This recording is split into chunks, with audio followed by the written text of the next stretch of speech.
I recently had the opportunity and privilege of interviewing Erik Fisher, who is the long-standing producer and host of Beyond the To-Do List, which is a top-ranking productivity podcast on the internet. And when I say long time running, I mean like over 10 years and 450 episodes that come out every single week. Erik has spoken with productivity experts on how they actually implement their strategies into their own life and how they've helped so many different people. And these are like big name people. I'm talking like Michael Hyatt, David Allen, who wrote Getting Things Done, and Greg McKeown, who wrote Essentialism and Effortless. Erik's mission is to help us explore all the different aspects of productivity and what allows us to truly be productive in terms of our personal and professional life so that we can ultimately achieve the end goal, which is just to live a meaningful life. So a lot of the conversation I wanted to ask Erik was definitely related to productivity. And if you followed me for any time, you know that I used to teach and coach performance and productivity. And then that evolved into Profit Your Knowledge and the business coaching and what it is today. One of the biggest things that we dive into in this episode is Erik's process for growing his podcast into being a top ranking podcast. Literally, if you type in best podcast on productivity to listen to for any year over the last 10 years, you're going to see Beyond the To-Do List as being one of the top. And I know a ton of people want to start podcasts, but they feel they're not qualified enough. We go into all the different aspects of it, along with how to be more productive with your time and your energy to help you grow your business ultimately. And we dive into how Erik was able to get guests on his podcast like Michael Hyatt, Greg McKeown, David Allen, all these other huge names that he gets to interview week after week. Erik Fisher is a great guy. His energy is awesome. And this is a really fun conversation that him and I got to have to support you in being more productive, working fewer hours, and growing your online business. So without further ado, let's dive into the interview. What's up, Erik Fisher? Pumped to have you here on the show. Awesome, man. Glad to be here. Dude, yeah, this is, we were just talking about it off camera. I used to coach performance and productivity and would listen to your podcast every day. And then I got the email that you were interested in coming on. So I was like, dude, I got to have Erik Fisher here. So pumped to have you here. Awesome. Flattered. Glad to be here. No, it's so cool. So I kind of want to just dive into this and specifically talk a lot about podcasting because I talk with people about starting or growing their online business all the time. And I was just at an event recently and I mentioned that I had a podcast and like 5 people came swarming up to me and were like, what's your podcast? Like, how do you start podcasting and all this stuff? So podcasting, I think, has really grown. And you were like almost like one of the pioneers because Beyond the To-Do List has been around for over 10 years, right? Yeah. August of 2012 is when this show started. A lot of people don't know I was co-hosting on a couple of other shows even before that. Oh, wow. I didn't know that. Yeah. Wow. Yeah, 2007, end of 2007 in December, what it was called at the time, iTunes. My friend and I were, for our show, We're Both Right, we were a comedy podcast, and we were one of the top new comedy podcasts that year. We didn't stick with it. We went on hiatus and came back for another year and then went on indefinite hiatus. But sure. Yeah, that was one of those, testing the ground. That was my Malcolm Gladwell hours. Right. Heck yeah, dude. Yeah, it's like, I don't know. It's like you like I said, you're literally like one of those kind of pioneers when it was like before podcasting was cool, I guess. And now it's like cool. So everyone wants to do a podcast. But what's kind of interesting and something that I know you enjoy helping people is like creating good quality habits that we can adapt into our life to accomplish our goals. Cause you're really big on helping people like with their personal and professional life. And I mean, just creating good habits is beneficial for all that. But I mean, the fact that you've had 10 years of podcasting and it's been every week of the same exact show. Like the consistency alone is thoroughly impressive for doing it for that long. So what are some sort of habits that you've developed to stick with it that long?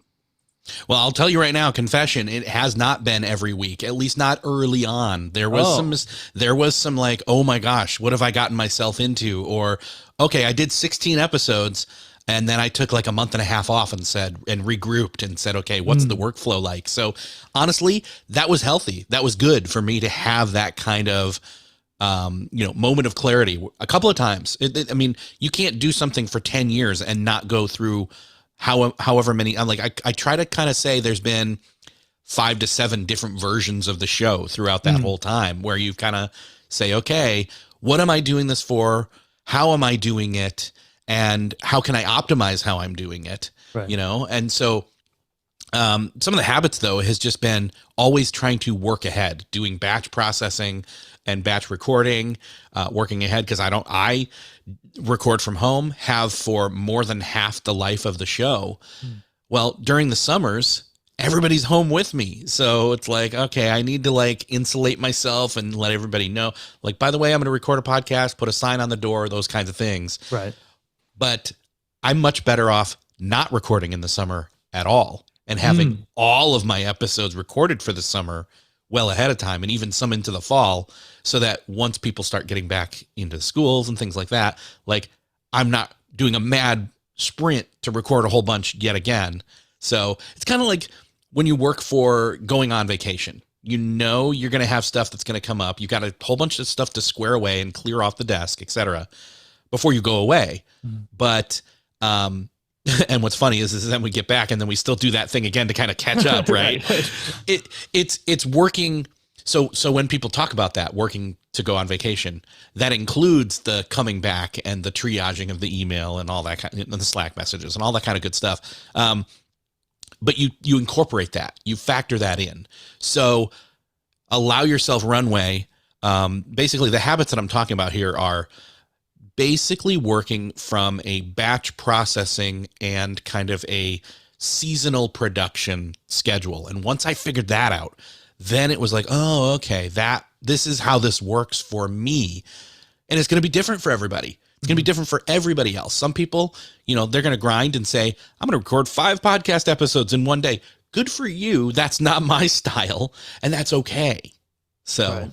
Yeah, I think it gets overlooked a lot is just the power of like scheduling and automations, especially when people are like new. They think like once I film it or record it, it has to be published. It's like, no, like every week I record my episode on Friday and it doesn't get published until Tuesday.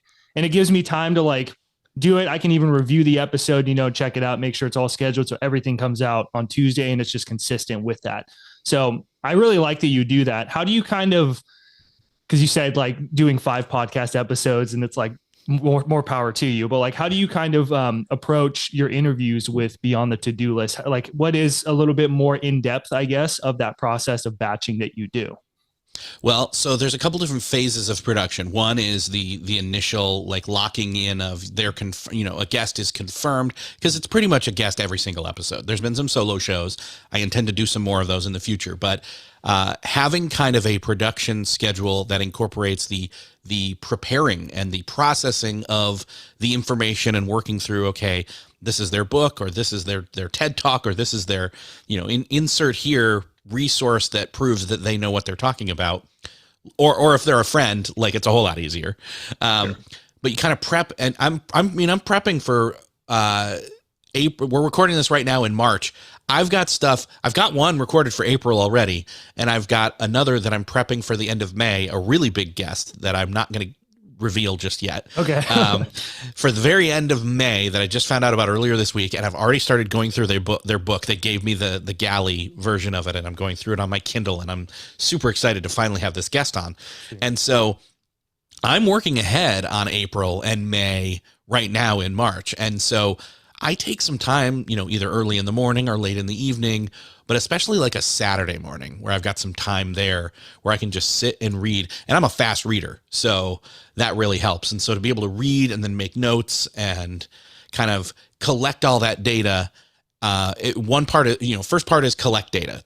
Second part is this kind of synthesize it / read through the notes and say, craft the questions, and then craft those questions in kind of a conversational flow. Mm-hmm. Hey, well, if we ask this, then we've already set context for this one, and so on and so on.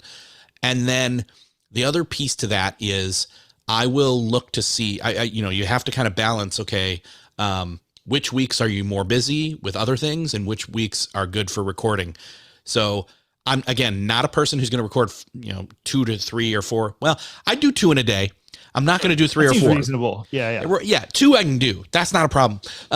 3 or 4, you're not going to get my best stuff, right? Whether I'm guesting or whether it's somebody on my show. So what I do is spread it across.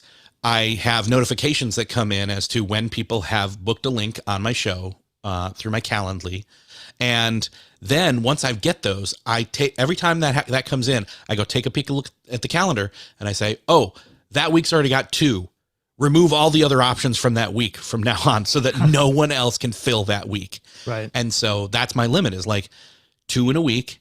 And then, and you gotta have to kind of block that out and say, okay, by the way, this week's completely off limits. So is this one. And, you know, just it's, and I've got a production sheet that I work with my editor on. So we've got a long list. Like we've got all the episodes listed out till like June for now. Right. That's not to say I've already got people booked for that, but Sure. they will be. Yeah, by the end of April, I'll have pretty much near the end of summer, like locked in, and that's going to be amazing.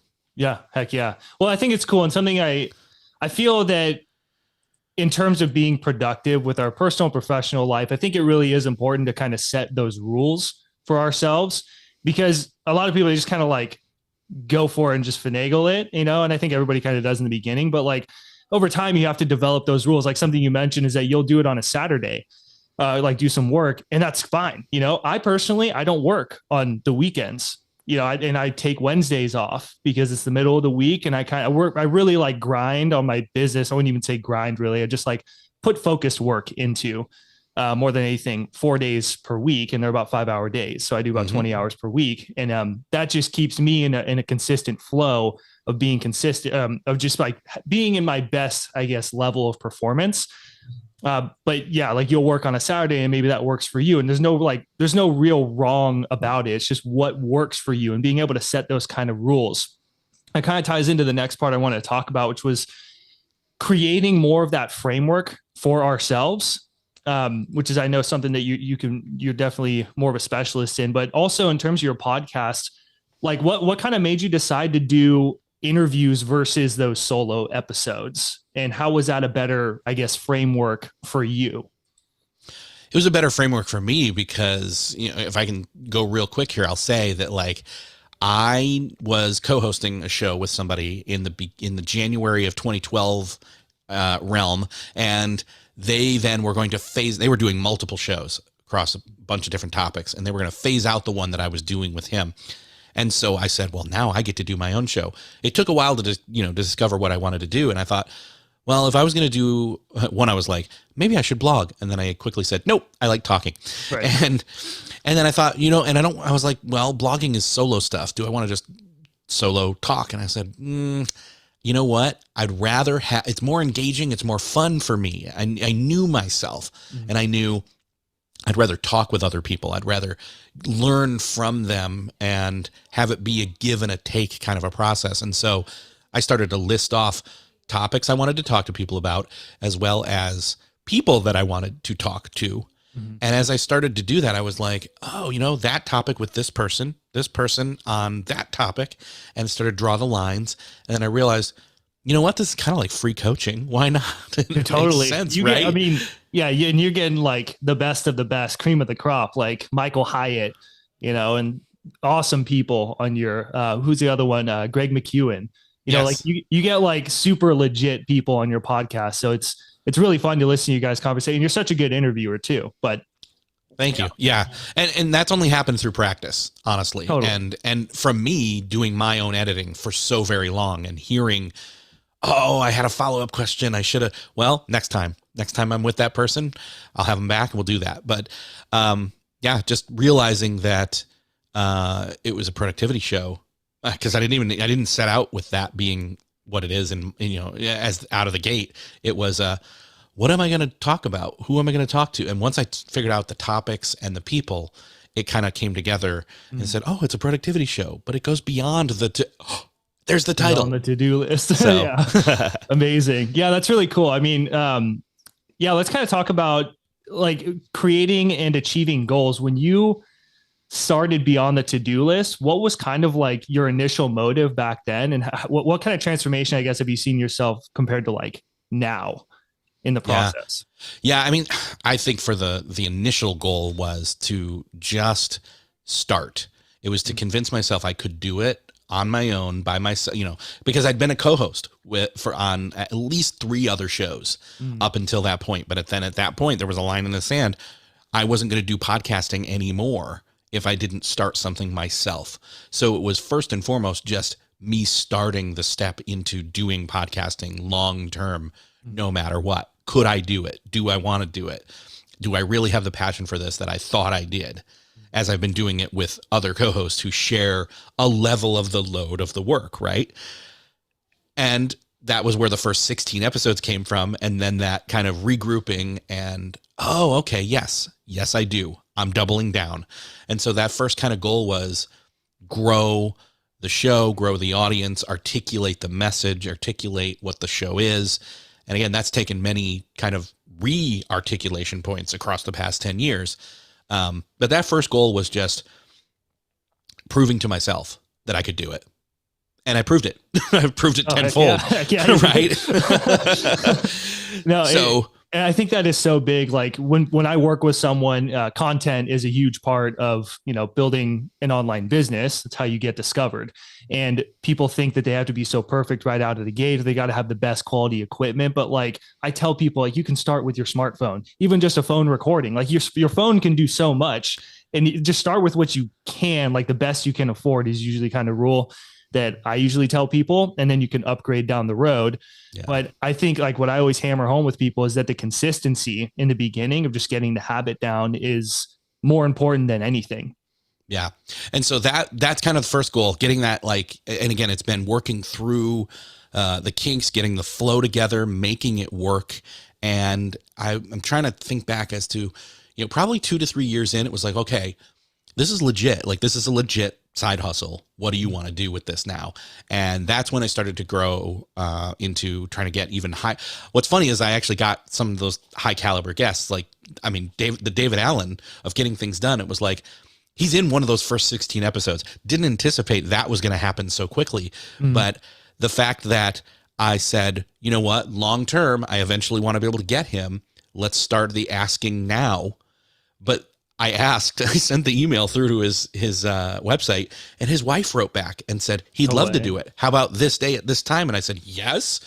I didn't anticipate getting a yes within 24 hours of my very first ask for him. And now he's been on the show like at least 3 or 4 times. And you guys like know each other now. And yeah, it's like, that's what's wild about crazy. Podcasting. I actually just made a episode on my YouTube channel and my podcast about like blogs versus podcasts versus YouTube, and the pros and cons with each one and how you can kind of combine all of them. But with podcasting, like one of my pros is that you can get big name people on your podcast just because you have a podcast.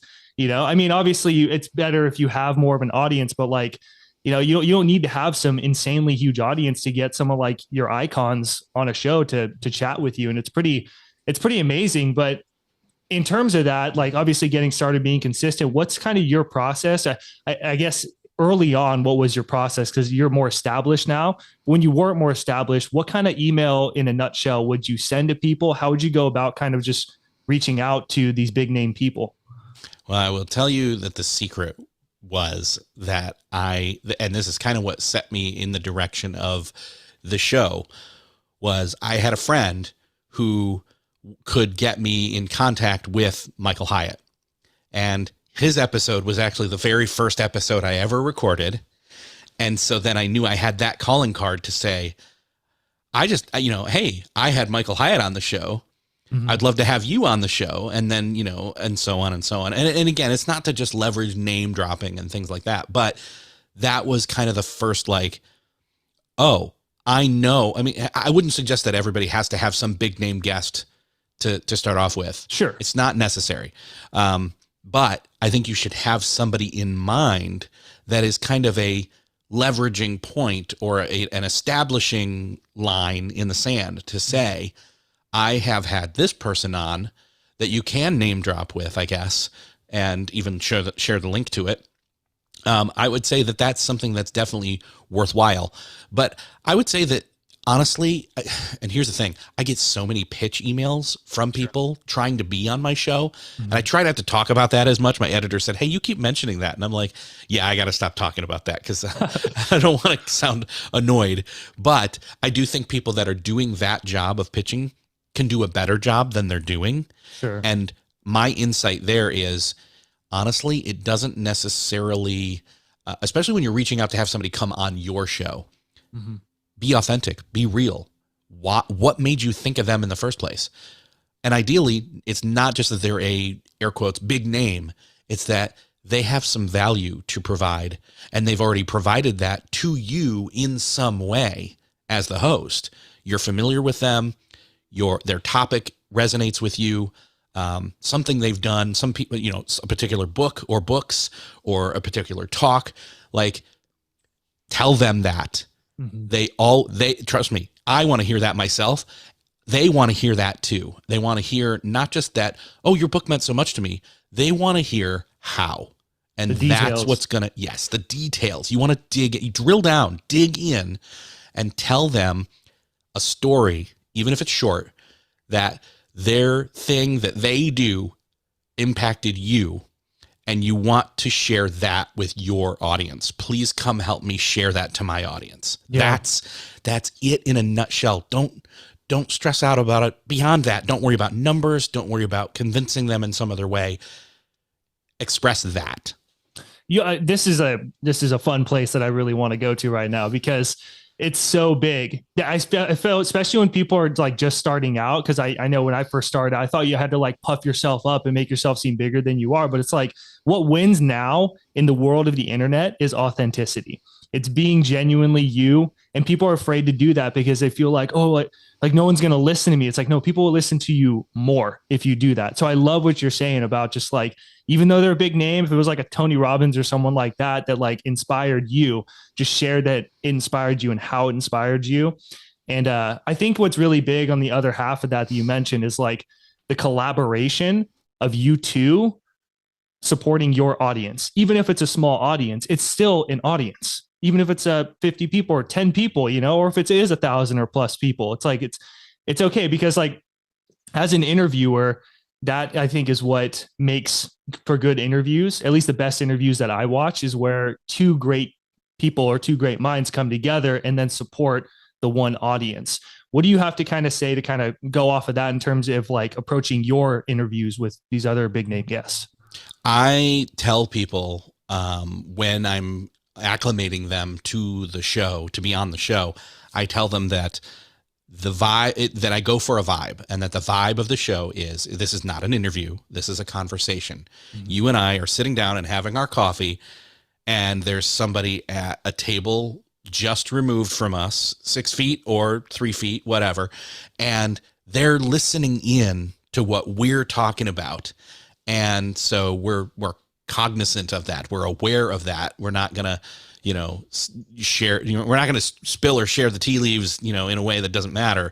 But that always helps them feel more at ease. It's not like hard hitting interview questions that are robotic and stacked in a certain way. No, this is a free flowing conversation. Tell your story. If I say something that you want to jump off on, great. If you say something, just know I may say, oh, I had a great conversation the other day with somebody, and I shared probably more personal stories in that episode than I have in any single episode ever before that I've done.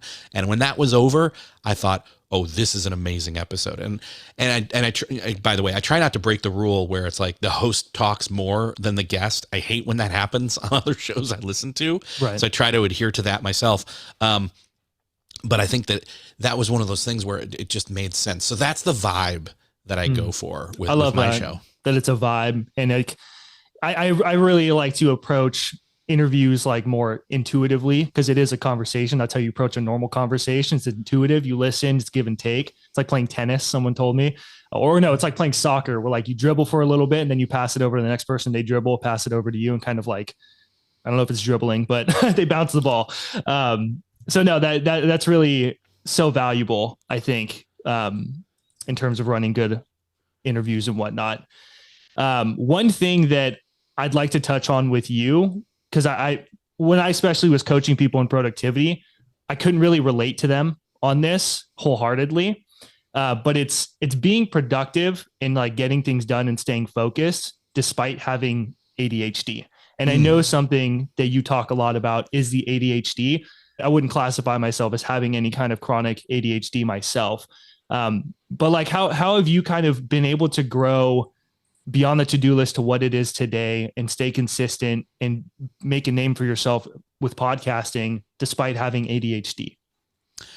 Systems and more systems. That's really been it. One of the things is just knowing myself. And I think, again, that's kind of that I have alluded to it a couple different times, is having that kind of shiny object syndrome, or, squirrel, that's built into ADHD, where it's just like you can have internal and external distractions shift you off of your focus time so much better. But one of the things that I've found is just having those systems in place, the seasonality to it that we've talked to already, the batch processing where you do a bunch of work and then you let yourself not do a bunch of work for a while, not just in a season, but daily even. Like, I mean, going to your workflow, that's a lot of what I would do, is really make sure that I'm not overloading myself on any given day. That's why I don't want to do multiple recordings in a single day. But some of the other things is just having things in place where I'm doing mindfulness practices, or I don't have it out right now, but on my desk, I often, when I'm going into a focus session, I will have like a legal pad over here, not digital, analog, and a pen or pencil. And if something as I'm working pops into my head, like, oh, you got to schedule the dog for his vet appointment, where's that coming from? Well, it's just the brain, right? And I pull that over and I write, okay, right, dog, vet appointment, slide it across, move it out of the way. And then that way I've said to myself, oh, Erik, great thought there. I've got it covered. I wrote it down. We'll get to it later when it's time. But right now, it's almost like you're talking to a toddler. But sure, right now, the task at hand right now is this. Right. Oh, okay. And that's I don't want to say muscle memory, because that has actually way more to do with neural pathways. But those are formed. And again, it's never going to fully go away. But for me, having been in that practice for so long of not grabbing the phone so much and unhabitualizing that, and actually grabbing something and taking a note and then moving out of the way, those kinds of things, I think these are things that even non-ADHD people should be doing. We've all kind of habitualized ourselves into symptoms of that now anyway. These are the kind of practices that you can have mindfulness and internal and external distraction guardrails up for yourself that will keep you focused on the task at hand. Yeah. No, I love the simplicity of that. And it's like, I heard about meditation. Meditation is a great practice that I just focus on, just to practice focusing on just one thing, like your breathing. I think it's so beneficial for everybody. People make it to be very woo, but it's very practical with being productive and staying focused on one thing. So I love doing meditation, but in meditation, I've heard people say that when you hear those thoughts, it's like the monkey brain, I think is what they call it. You basically like picture those thoughts floating off into a cloud. And that's almost what you're doing, but it's more tangible, because it's like putting it on the paper, slide it over. It's like, okay, it's on there, and I can go back and look at it later. Yeah. And what you can do, and what I will often do, is say, okay, either a set time of each day or kind of an admin hour block is to then go through what you wrote down on that pad. So either, 15, 20 minutes, is there anything, not all those things that I write down are going to be worth anything, but at least acknowledging it and letting it float away on paper helps. Totally. Yeah, absolutely. Yeah. And something else, like in terms of systems, something that I've done, I don't know how big you are on time blocking. Does that help you? Very, yes. Yeah. Totally. Well, let's kind of dive into that, because I'm kind of curious, like how you approach time blocking. Well, I think one of the biggest things of time blocking is it's great for having boundaries up to then know, okay, nobody else can claim that time at that time, because I've already claimed it for a meeting with myself to do this specific thing. And so that you can live or die by the calendar at that point. But number two is, you don't want to necessarily block out too much time, because work expands to fill the time that is allotted to it. It's Parkinson's law. So instead, if I want to say, like, if you want to have a good gauge on how long, maybe, if you're going to say, okay, I'm going to use this particular time block for this particular task, you want to have a good estimate as to, based on experience, how long does that usually take me? You know, if I'm going to do show notes, if I'm going to write a blog post, if I'm going to read a chunk from this book, or, you know, insert here, whatever, you should already be able to, and this is where time tracking comes in, you know, tracking your time, saying, okay, this is how long it took me. And I know I wrote it down. So on average, it's going to take this amount of time. So being able to block that hour out, or that half hour out, for that specific task. And you can have tons. I mean, you can have tons of time blocks on a single day and then across your entire week. It should pretty much look like Tetris. And I know some people are thinking, yeah, but you don't want to cram every minute of every day full. True. I'm not saying that. What I am saying is put the big rocks in first, and then the other, and honestly, I will put in blocks. Like I put lunch on my calendar, because sometimes people forget. I forget. You'd think we wouldn't forget to eat. Oh, I have. Oh, I've blown right. I blow right through it. Blow right through it because I'm either, you know, thinking too hard or working too hard on a specific thing, and then time disappears, or I'm taking a break, but I'm not realizing, oh crap, that break should have been lunch. Mm-hmm. So kind of, I actually make lunch a break, like a hard break. Get away from all screens. Right. Yeah. So what's helped me is The One Thing by Gary Keller. I don't know if you've interviewed Gary Keller. You probably have. No, actually, that one's he's never been on. That's one that's That'd not be a actually sick happened. interview with you guys. Yeah. But one thing he talked about in his book, The One Thing, was just about big time blocks. So I started incorporating that into my life because I was doing time blocking, but it was almost getting too overwhelming for me. And I really have 4 big time blocks that take up my day. I have my work hours, family and friends time, and then I have my exercise kind of personal time. That's usually the beginning of the day. It's like my morning routine. And then my wind down sleep hours, which is my biggest time block. But for me, like what I do in terms of time blocking for my work hours is, you know, if I'm going to build out like a sales page or an online course, that takes time. And I'm building out a new program. It can take months, even depending on the size of the course. But it just requires like that kind of chipping away, that eating the elephant in small bites sort of thing. So I have 9 a.m. to 2 p.m., which is like a 5-hour day that I have set. And like you said, with Parkinson's law, I basically give myself a specific task, or maybe 2 tasks that I want to get accomplished, like building out my sales page, or one section of the sales page, we'll say. And if I can get it done and get the work done throughout that 5 hours, but I get it done in, let's say, 3.5, I'm going to call it a day typically. Because if I'm just like focusing on it, it's basically like I either make it to my time cap, which is to 2 p.m., or I got everything that I wanted to get done, and I can start doing family friends times a bit earlier. Because I truly believe it's more about the consistent long haul instead of just like grinding nonstop until the end of the clock. But sometimes I can, you know, but if it's like 2 p.m., right around there too, at least for me, and you can kind of dive into this too, after about 5 hours, I start to not be as productive and lose my mental clarity. So I'm not producing as good of work. Do you kind of feel that way? What are your kind of work hours with the podcast stuff? Totally agree. Yeah. I again, this is why I build in the lunch hour there, as to kind of have a reset for the day, because I still have stuff that I have to do in the mid to late afternoon. And so if I don't take a lunch nap, have a meal and a nap, and then a small coffee, and then almost have it like a second work day that's short, 2 short work days.